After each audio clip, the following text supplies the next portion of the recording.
Hey guys, what's up? Obviously, guys, you know this is a recorded video. I'm gonna do this from now on. I'm gonna do this every day in the morning. This one's kind of late. I'll probably do this one around, I don't know, 7 to 9 o'clock in the morning.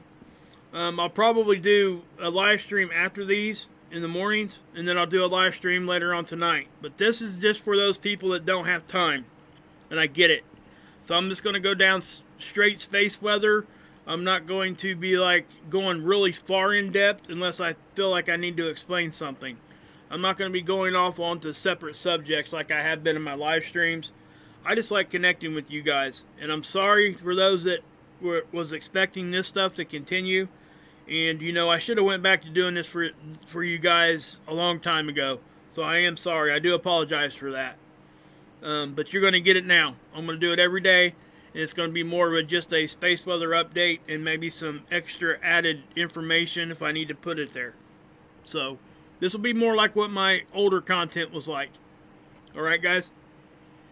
So anyway, Schumann resonance. We need the 783, right? That's pretty much the hurt level we talk about when we want to say we want to keep the human mind stable. When it gets kind of crazy and wonky, we start seeing crazy stuff, right? If we see spiking and all that kind of thing, that's when we start talking about ringing in your ears and all that kind of stuff. But we're not seeing any of that right now. So everything seems to be pretty normal here on the Schumann. So if something happens, I'll definitely bring it to you and show it to you. Oops, sorry about that. Solar X-ray flux. We're having some flaring, right? And the reason why, guys, we got sunspots. But because of that also, our base level is now higher. So it doesn't take as much of a flare to really push us up into some M-class or even X-class flares. Even the small ones now are reaching, you know, low C-class flares.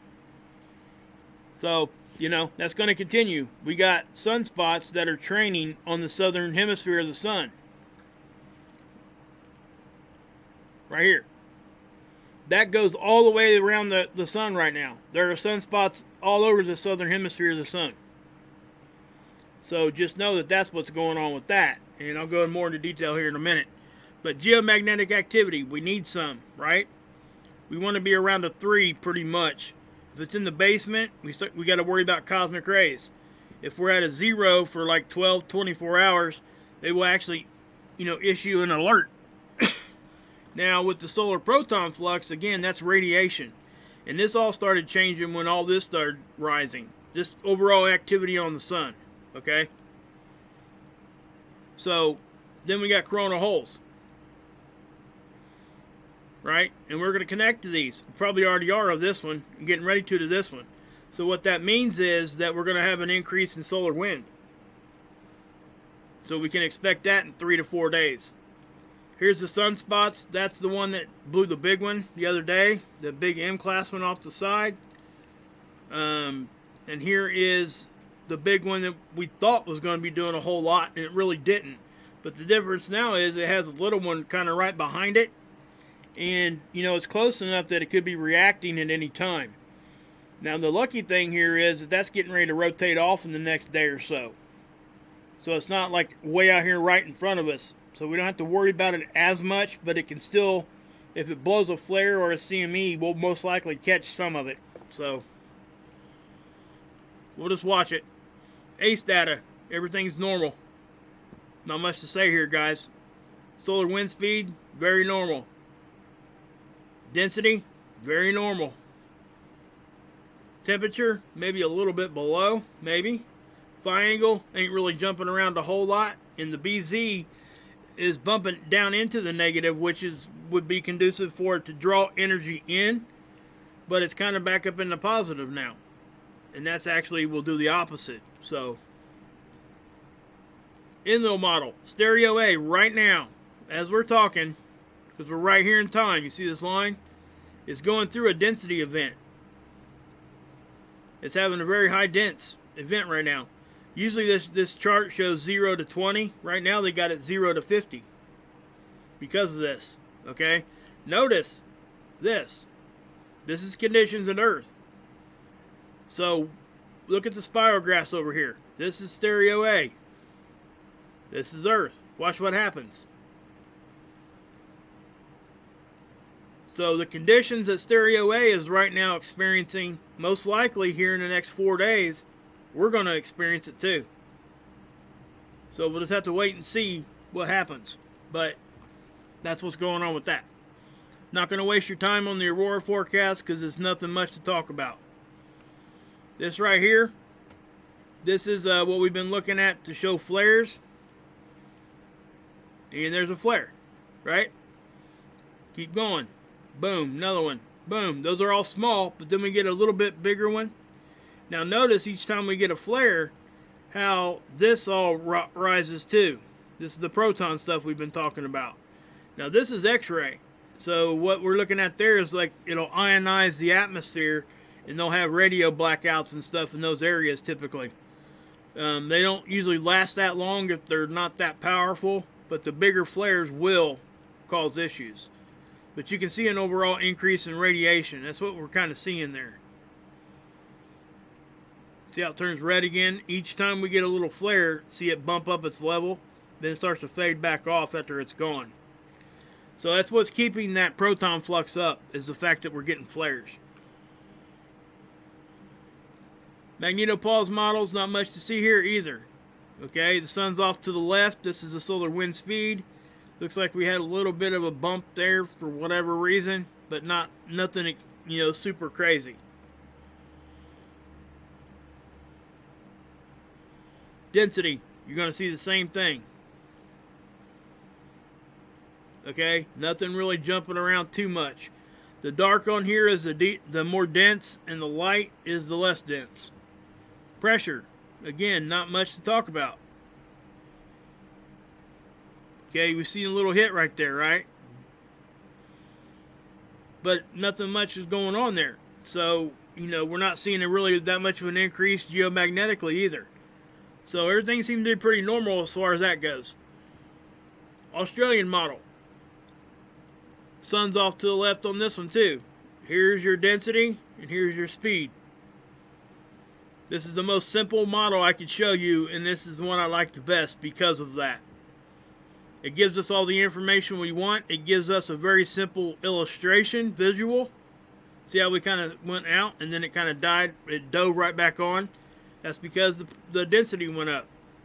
7.7. Watch, I'll back it up.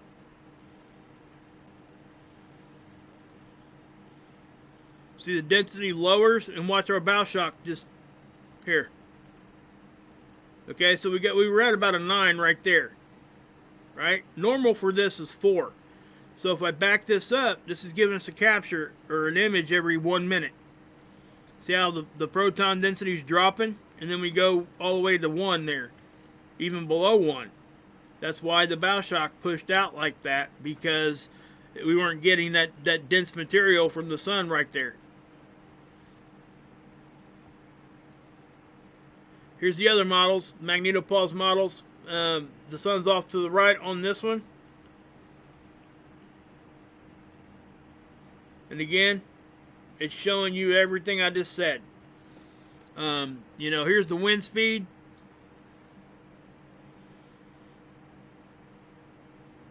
Those little jumps you're seeing, right?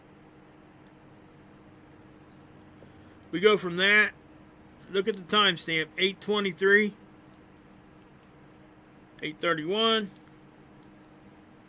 We went from 8:39 right here to 9:10, about a half hour.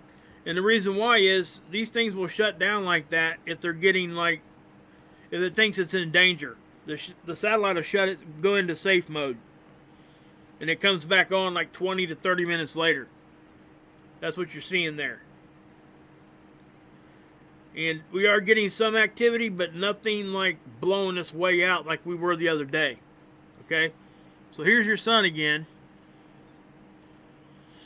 And I want to show you this. Shoot.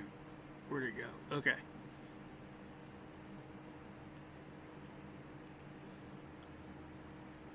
Now I'm going to push play on these. Watch it jump around.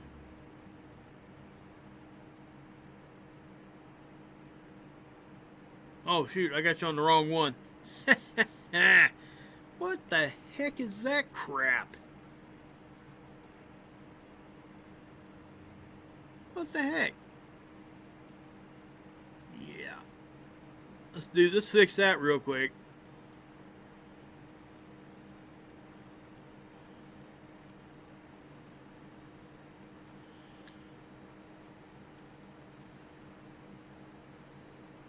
Man, that was stupid. I don't know what happened there, guys. I must have clicked a button or something. There we go. It's a little better, I guess. A little oblong, but who cares? So, watch it jump around a little bit. See that? It got hit with solar wind. Okay? So, it knocked the satellite a little bit. That's it. That simple.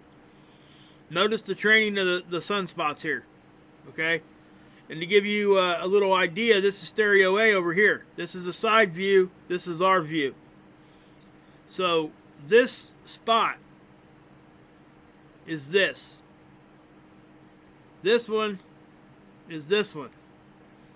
That one. And then you got this one here where stereo A almost can't even see that big one anymore. Alright? Notice the flaring that's going on. But watch this over here on stereo A. Watch right over here. See that? Watch in there.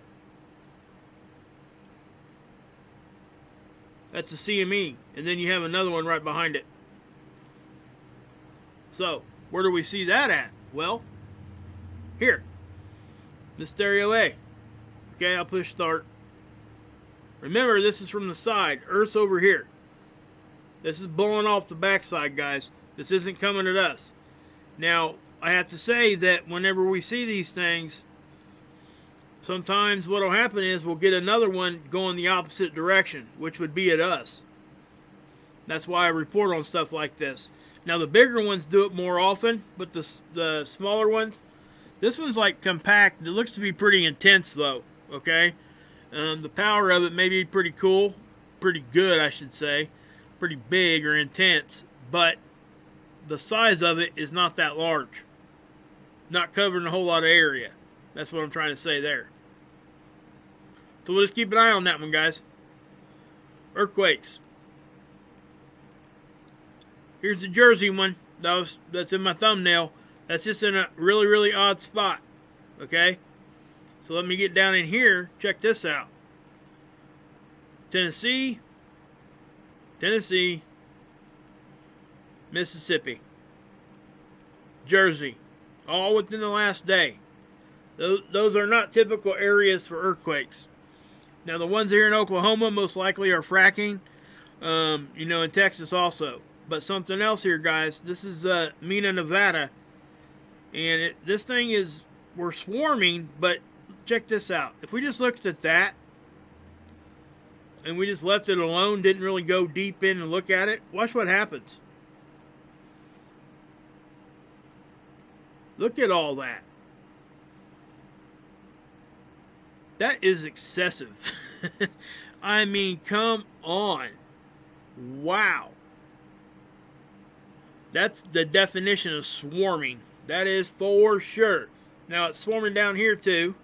Not as bad.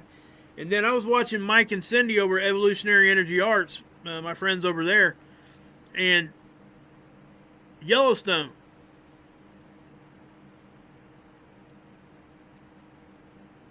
Right here. It's swarming too. This isn't as active as it was yesterday when they were reporting on it. They said 86 different earthquakes right here in Yellowstone. Obviously, we know that's a super volcano. That's one of the big things we talk about, because when that's showing activity, I guess the big thing here is if the activity just suddenly stops and then it lasts, nothing happens for like a while, that would be bigger of a issue, because it's not releasing any pressure. That means it's all building and everything else. So that's what we don't want. Alaska, obviously a 2-3 there. But we had an odd one over here too in Russia. That was a 5. In Turkey, that was a 5. Had one here in Spain too, but that's you know, there's a fault line there. So these are all off the line. So that's why, you know, this is a North American craton, and Dutch has been talking about this a lot. You know, stuff is happening right on the edge of that, all the way around. And then we got that on the Pacific Rise, a 5.5. Argentina had one. Chile, Peru. So we got some decent sized earthquakes popping off in multiple different places. But for me, guys, when we start seeing this swarming and that intense of a number in such a small area, see, if you looked at it like right there, it doesn't look that bad, does it? But again, when you move in here, look what you see. I mean, that's just, wow. Are they all foreshocks for something coming bigger, or are they just releasing enough pressure to keep us from having issues? You know, we're just going to have to wait and see. Canada. I'm glad Menacing Muskrat sent this over to me because, you know, we couldn't see Canada earthquakes until they did. And that's, I was trying to look for something to show the Canadian earthquakes because USGS doesn't typically show very many of them. Obviously, you see this, USGS wasn't reporting on any of this. And we get a lot of questions sometimes, guys, because everybody thinks it's funny that all the earthquakes stop at the Canadian border. Well, they never did. With USGS just didn't report it. See? They may not be allowed to use this these seismos. I don't know. Ozone. I would encourage you guys to go check this article out because, yeah, it's talking about polar vortexes. It's talking about how, let's see here, South Pole. Yeah, 104 of Dobson units of atmospheric ozone. Listen, guys, they're saying it's the biggest hole that they've seen in years. You know, so ozone depletion, that's what we're talking about there. So I'm going to encourage you guys to go watch this, but check this out. These are Noctolucent clouds. There's a season for these, and they're opposite on the north and southern hemisphere. So what you're seeing here is their theory is that it's meteor dust that gets like ice crystals around it, and that's what causes these really metallic looking blue clouds. Well, it usually starts in November. See, check it out. Normally we see the NLCs, those are Noctolucent clouds is what that stands for, around November 21st. We haven't seen any yet. So what's that saying? Well, typically what they're trying to say here is they're saying that it's warmer, so the ice crystals can't form. So that's kind of what they're saying. Now we can go deep into this and really look at it in a big way, but I'm not going to do that for this video. I'll do that on live streams and stuff. But, you know, I'm just trying to report to you guys something here that's different than what it was last year. Okay? That's why. That's why I'm even showing you this. Okay. NEOs, near-Earth objects. Nothing's really new on this graph. Okay? I showed you this one here. That was back on the 3rd. But they didn't see it till like 2 days before it was here.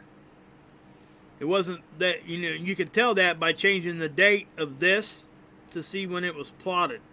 That wasn't there back like 4 days ago, and they added it.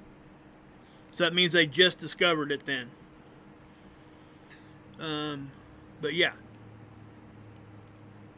So again, guys, look at the training here. That's just kind of crazy to me, you know. We are definitely in an uptick, and that's not going to go back the other way. I get a lot of questions on solar minimum and all this other grand solar minimum and things like that. We did not go into a grand solar minimum. We don't even know if we're going to this coming sun cycle or the next. Now there's a lot of theory and a lot of evidence pointing to that, but we can't say that until those conditions actually start happening. And that's why when a lot of people jumped out here and said, oh my gosh, grand solar minimum, and then it doesn't materialize, you know, what's that say? That's why you're not going to hear me out here giving you any dates. Because the date is only right one time. Okay? It's going to be wrong every other. So that's why I don't do it. I think in a lot of ways, I think it's irresponsible. I really do. I try to keep things at a more level thing here. And sometimes I'll say and do things that, just kind of come out. And most of the time it's just my opinion. And I'll tell you guys that. So, like right now, it's my opinion that we're not going to slow back down very much. And this is why. So I'm showing you why I have that opinion. Okay? So, anyway, we'll go with that, right? But, guys, again, I just want to let you guys know, this is exactly, I'm doing this because I was asked to do this again. And I'm sorry it took me that long to get back to this. I do appreciate everybody that has stuck around, even though I've only been doing live streams. And for those that want the live streams, I'm going to go live right after I post this. So I can, connect with you guys and show you guys more in depth and maybe get some other information out there. And we can talk about other things other than space weather too. But this is mainly for, people that really liked what I was, a lot of my edited content. So I do apologize to those that I've waited so long to do this. I shouldn't have done that. I was just enjoying the break, if that makes any sense to you guys. So, anyway, guys, God bless. Yahusha saves, and you can drink this Kool-Aid.